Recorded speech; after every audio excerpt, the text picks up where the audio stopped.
Welcome to the Voices of the Valley, episode 3. I'm here with Justin Weisenauer. How are you doing today? Weisenauer. So we've been friends for a while, dude. Yes. So like, we met, I think, my third grade year, and you were in second grade. Yeah. I think so. It was on the bus, because I remember you would take the bus home to my aunt. to your aunt's, but you didn't live there. No. And then we would always like do shenanigans on the bus. What's one of the things you remember us doing? Honestly, the one that sticks out the most was when we were on the way home. Yeah. And we were stopped at the red light, and those people started throwing candy into our bus. Yes. Do you remember that? Yes, I do remember this. They started throwing like suckers and stuff, and the bus lady yelled back at us. She was like, "Throw those away. You don't know if they're poison. You don't know if they have like razor blades or whatever." The safety patrol took them. Yes. They took them. I remember they came and took all of them. But I pocketed too. Yeah, I pocketed some too. We're not. Yeah, exactly. No. They were just suckers. I wonder what that was for. I don't even know. Probably some charity or something. They just wanted to give kids candy. Yeah. Yeah, they did a good job of it. Yeah. But that isn't always like bus drivers. They always try and kill the vibe, you know. Do you remember the one bus driver that had like, pardon my French, piss yellow eyes? Piss yellow eyes. From Conrady. Kind of. You could swear on here, by the way. It's okay. Okay, he kind of looked like. Like. Like, that's like the best way to describe him. He had a thin black mustache. Yes. The yellow eyes. I know exactly like, who you're talking about. Hey, sound like that. Yes. I actually found out where he lived. Creep. I went and hung out with a lady friend, my middle school, I think 7th grade. What and type of lady friend are you using? Lady friend. Just a lady friend.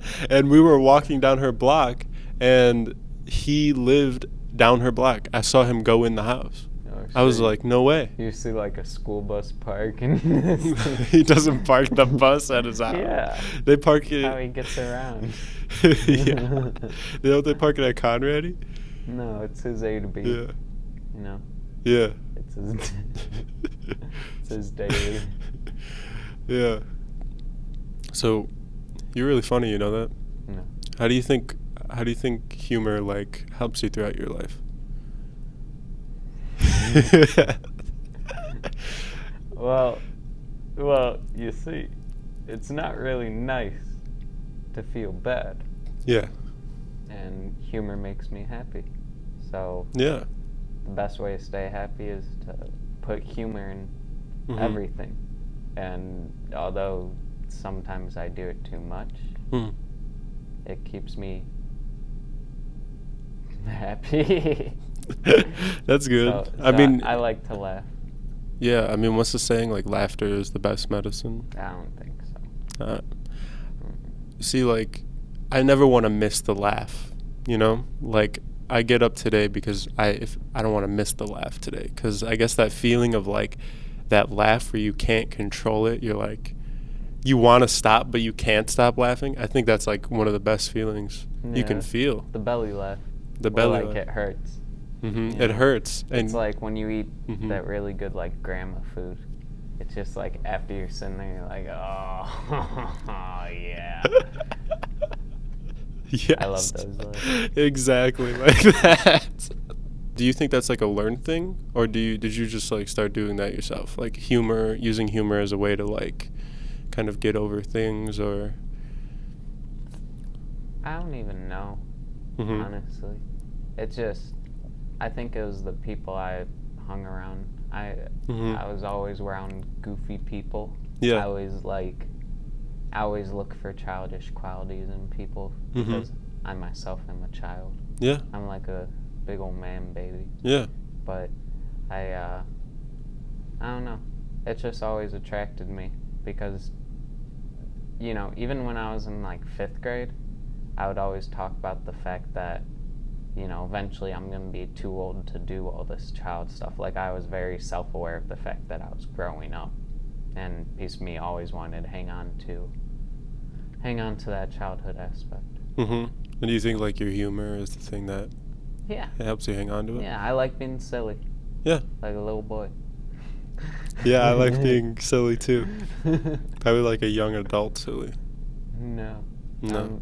I'm like the little boy that could take a Hot Wheel, a little Jurassic Park dinosaur, and play on the floor till I'm 30. You could still do that, you think? Probably. You know, now that I think about it, because I don't have any of my old action figures or anything like that, I probably could still do the same thing. Yeah. Those are the best times. Like, I remember I would buy like the little army guys that had like the little like plastic platforms on them, and I would get packs and packs and packs, and I would have battles like set up throughout my whole house. Yeah. Yeah, and like there would be battles on the table, on the desks, on like throughout the whole house, and I'd just go through it. Yeah. And the Americans always won, so. USA. Yes, yes. No, but the thing that always stuck out to me was just like, even when it was just playtime, how realistic everything felt. Yeah. As a kid, you know, like I used to play with Nerf swords, foam swords, but when I'm sitting there battling my friends, I feel like I'm fighting for my life. I feel like I'm actually a pirate looking for gold, or a explorer killing zombies, whatever. Yeah. I think I got it. I got to do a lot of editing this podcast. It's gonna be a lot of Yeah. That was my shoe, everybody. I remember we were playing with your foam swords one time, and you broke my phone because you hit me so hard with it. It was in my pocket. I do remember that. Yeah. I cracked your whole. I think it was like yeah. The whole phone screen was fine, and then we played with your swords, and then it was cracked. I think it was like a Samsung 9. It was Or like a 7. It was earlier than that. The 9s weren't out yet. I don't remember what it was. It was like a 6 maybe. Yeah. Like this was middle school. But I had it in my pocket, and the screen was facing out, and you just whacked it. I remember like you would just full blown just like whip your swords at me and whip my ass. You always beat me in that. Nah, I mean, my buddy Miacho and I, we would just always play at that. I mean, it was from like 4th grade all the way till 8th grade. Every day after school, we would just be battling out with swords. Me, Miacho, Dylan, and occasionally a few guest stars. You know, a few people here and there. But yeah, that was like some of my most fond childhood memories, and it's one of the things I appreciate too, because we were like the generation right before they started raising the iPad kids. Yeah. You know what I mean? Where it's like, I know exactly what you mean. They're 2 years old, just give them a screen that will keep them occupied. You know, and when I think of like me playing outside, I can actually pick out memories of me, you know, being outside, or usually around winter time, going inside and playing video games, usually Call of Duty Zombies. But yeah. Definitely, yeah. I don't know. I appreciate that I had that time to actually be playful outside and not just be inside all day. Yeah. Well, granted, we would go like days where we just play Xbox together. Yeah, without showering. Yeah, I'll admit it. We wouldn't shower for like 3-4 days on end. Yeah. I had. This is when we were like 5, though. Not older than 5, but like like middle school, maybe younger than that. Like 12. Yeah, 12. Good old days. The good old days, man. You have a lot of friends that you've been friends with for like a long time. And you know, it's rare in this world to like have that. Yeah. I mean, I don't know. I've always kept a wide circle, but a very small closed inner circle. And the people that I've brought into that inner circle that I've constantly kept up with and everything, they've kind of stuck with me through everything. I mean, with you and the guys that I hang out with you, I mean, we've been hanging out since, like you said, 3rd grade. Middle school is basically when I met everybody else. And it's just like, all of you guys stuck through with me through high school and up until now through college. And same thing goes for the other group of guys I hang out with. All of them have really had my back.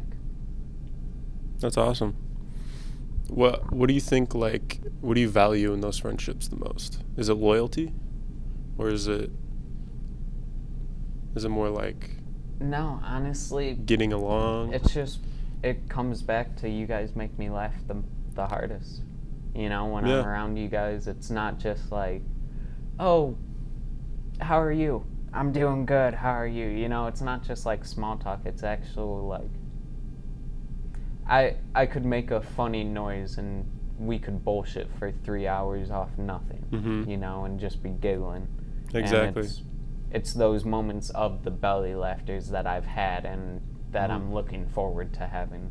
That's kept me with everybody. Do you see, I don't want to say us, but like, do you see them as like extensions of yourself? Like, you see a little bit of yourself in all those people you keep in your inner circle? For sure. Yeah. For sure. I mean, a lot of it is like, sometimes I'll be watching a movie or I'll hear a song or I'll see a clip that makes me think of a certain person. Like, even last night, I forgot what movie I was watching, but I think I was watching Regular Show, and just seeing the guy on there, Mordecai and Rigby, just watching how those two have their dynamic, it reminded me of Miacho and I. Like, it made me laugh, because that was also one of the shows where, growing up, him and I were like, dude, Mordecai and Rigby were just like them. We'd go through the halls of Stag going, whoa, or not Stag, but Conrady, stuff like that. So it's nostalgia. Yeah. Damn, that's crazy. So you think you have like that nostalgia factor with every one of the people you have in your inner circle? Or is it more like... Yeah. Yeah. Yeah. I mean, a lot of people, it's different for everybody what would make me think of them. Yeah. But I'm very sentimental and based around like the people, and like my emotions. Yeah. I like having those strong feelings of, having important people in my life. Like, yeah. I just changed my background to my dog Meat, who recently passed away. Rest in peace. Rest in peace, Meat. But great dog. every time I see it, like, just seeing it gives me a little like joy here and butterflies here, because I remember everything that was with Meat, and I remember like, just like, oh well, he's gone now. So, but I mean, when I'm not hanging out with my friends and I see videos, it's stuff like that where it's like, it makes me think about them, it makes me giggle, it makes me think of the moments that we've shared and everything. So that's awesome. Yeah. So like, how does that feeling of sentimentalness and nostalgia like take you throughout your life? Like, is that why you want to go into teaching, because you want to kind of add to that for other people? In a way, yes, because a lot of what made me want to teach was the teachers I had in the past. Yeah. A lot of people, they say they had bad experience in schools or with teachers, and that's why they want to teach. But for me, it was actually the opposite. Yeah. I had a lot of good experiences with teachers. I've had a lot of teachers where when I was struggling, they've worked with me. They've helped me figure out my way, and I wanna kind of do the same and give back. And I mean, yeah, a lot of teaching does give me that sentimental feeling, you know, because when I do it, it makes me think of the teachers I've stayed close with over the years, even after they weren't my teachers anymore. It makes me think of Boy Scouts, when we would teach in that, and like what I've learned from that, and like the role models I've gotten from there. And I mean, even a little bit of like my family, because I've learned a lot from my family members, and they've taught me a lot. So yeah, I'd say a lot of that sentiment goes into what I want to do and who I choose to be. Is it more about like inspiring the next generation? Is there like anything you want to try and change in them, or anything you want to try? That face you made was awesome. Like, is there anything? I just morally going into teaching, do you have like planned out, or like that you want to try, want to do? Like, how would you take teaching differently than every other teacher? I want kids to learn respect. Yeah. I feel like a lot of things that people have been missing from what I've seen through teaching firsthand and being a student firsthand Yeah. is there's a deterioration of respect Yeah. between the student and the teacher. And the way I see it is respect goes both ways. Yeah. And I'm trying to go in at a younger age. I want to teach elementary school because I figured the younger I could get to them, the more of an impact I could have. And the way I want to do it is I want to show them, I'm going to give you guys the respect, but you have to give me respect that I deserve. And I feel like a lot of teachers, they don't feel like they need to earn the respect, but I want to earn the kids' respect. I don't just want to be the one in charge because that's what I'm hired to do. Yeah. I want to show them I'm here for you. I don't know how to like word it right, but I want to be the one to earn the respect from the kids, not just be respected because it's my position to, I want to earn that right. Exactly. I mean, even the word, like the label of the job that we give it, teacher, is like, it goes into, it's more than just like, oh, your ABCs. Oh, this is how you get to C from A. It's not just fundamentals. A lot of it is moral. Life and moral stuff. And I think it's a more important job than our society chalks it up to be. I mean, just look at how most teachers are paid. I think it's way more important for someone to try and lead the youth rather than someone that is an owner of a company that makes cars. Yep. I mean, that's just my opinion, because I think that like every generation after us is going to learn from the generation before, and they're either going to resent them, or they're going to counterculture it, or they're going to lose their respect, they're going to lose their humanity. And I think that teachers is like one of the biggest things of how to like inspire someone without being like a motivational speaker, or I think that's like one of the biggest ways. It's a noble profession, in my opinion, just because you're not going to get paid a lot, but there has to be something that's like drawing you towards it. Thank you. No problem. Yeah, I just think it's cool that you're doing that. I wanted to be a history teacher when I was younger, but I bounce around a lot on stuff. Yeah. So I'm just trying to figure it out. It's hard to make up your mind. And I'll be honest, I go back on it a lot. Like sometimes there's been quite a few nights, especially recently, where when I've been doing the online classes, all I keep thinking to myself is this really what I want to do 10 years from now? Is this where I want to be? Do I want to be dealing with these kids year after year? Am I going to get tired and everything? But honestly, when I did the teaching internship my senior year of high school, that 6-month period where I got to see what was like from the teacher's perspective and kind of sit right hand to...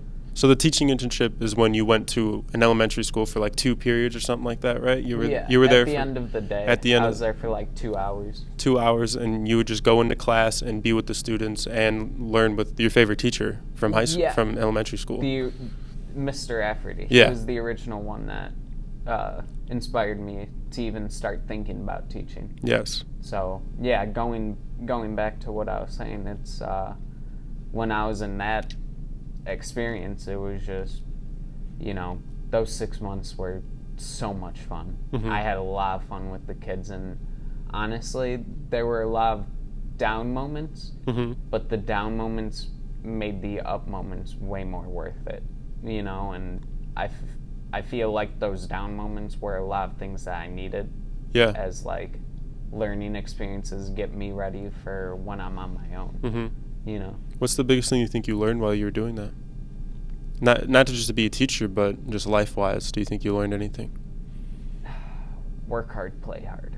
Work hard, play hard. Yep.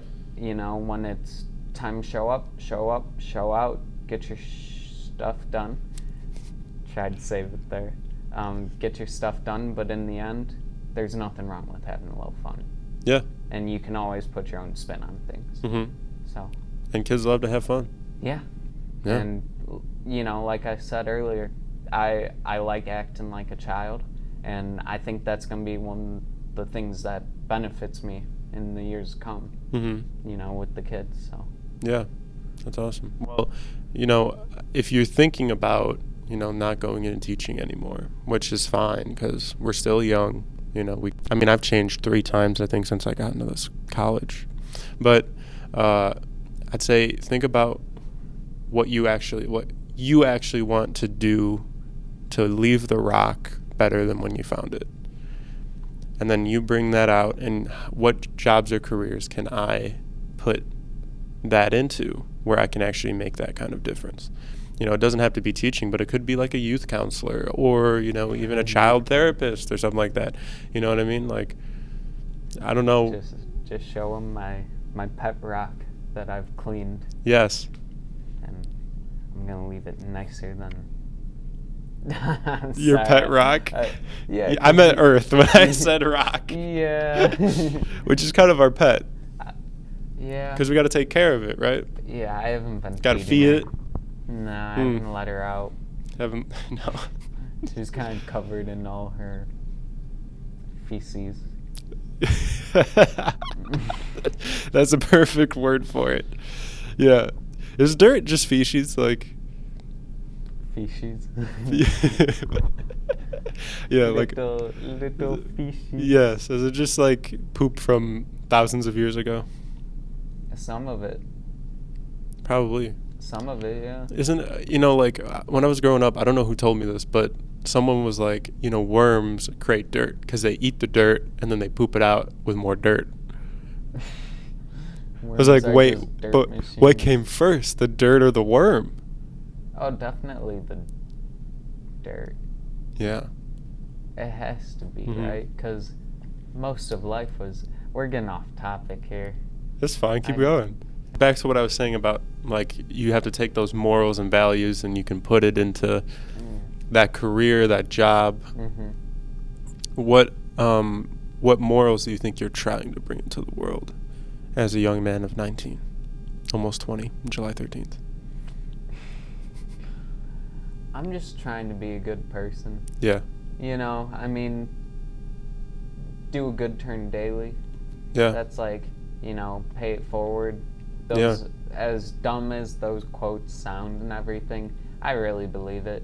Like if I see, like the other day, I was going to fill up my tires, and as I pulled in, I saw this lady kind of looking around it like, oh, I don't know what to do. And I stopped for a second. I just asked her, I was like, do you need help filling up your tires? She was an older lady too, and she was like, she was ecstatic. She was like, yeah, I would love it if you could help me. And I was like, sure, no problem. Put in the quarters, took off the things and the caps, and I filled up her tires. And it only took me like 10 minutes of my time, but afterwards she was like, let me buy you coffee, let me buy you a drink or some food or something, just say thank you. And I was like, no, you don't have to. Like the way I see it is, if that was my grandma out there, I'd want somebody to do the same for me, because my grandma, I'm not always going to be there to help her out. So if somebody else could lend a hand, then I'd appreciate that.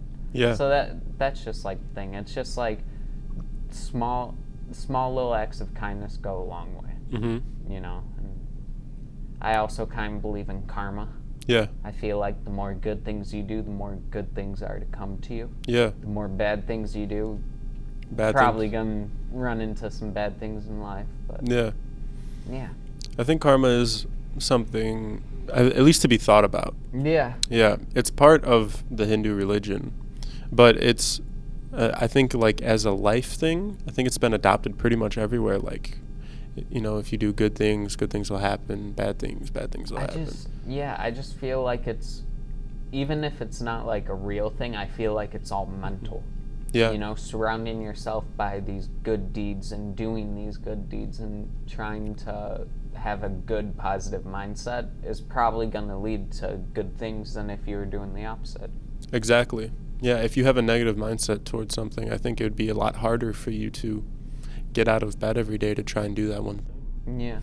And yeah, so how long have you been a Marine?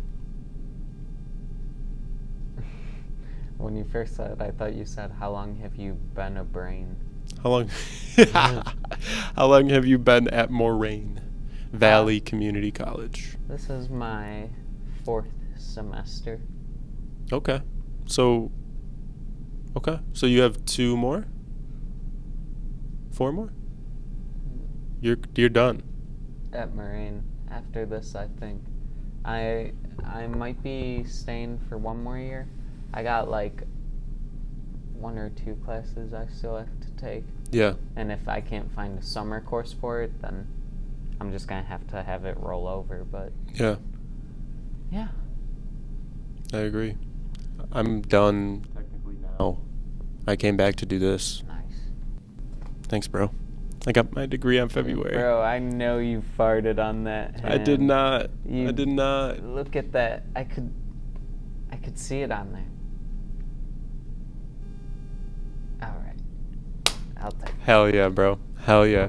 I think All that's right, a that's good all. spot to end it. That's all. Justin, thank you for coming on today. You're welcome, bro. Yeah, that was a lot of Thanks for fun. having-